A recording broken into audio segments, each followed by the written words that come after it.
Ay digi ka, sarap hong gumising kapag ganirang iyong makikita. Napakasimple at payak. Hindi mo maririnig ang mga kapitbahay mong marites. Ay dini ho sa vegan, kahit saan ka lumingon, ay ganire ho ang mga establishments at mga bahay.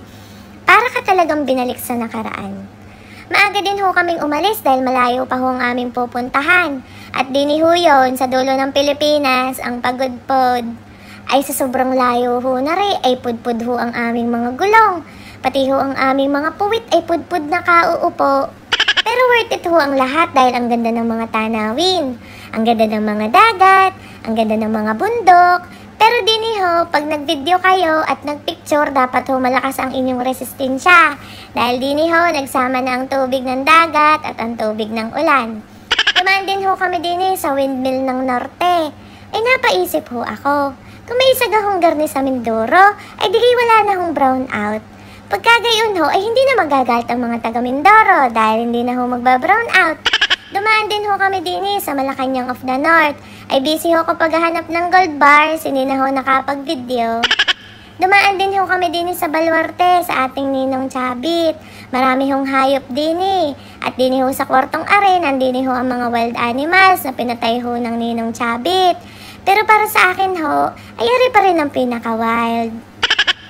Sa yaman ho ng Ninong Chabit ay meron ho siyang gold na hotel. At ako ho ay nagulat at naandini ang inay, ay akala ko ho ari iniwan ko sa amin. Naandito rin ho ang ating mga beshi. May mga iba't ibang klase ho, may mataba, may mapayat, at iba't ibang klase ng kulay na andini ho. At kami ho ay sinama ng aming kumare at kumpare din sa kanilang asyenda. Subukan daw ho namin ang kanilang mga kabayo.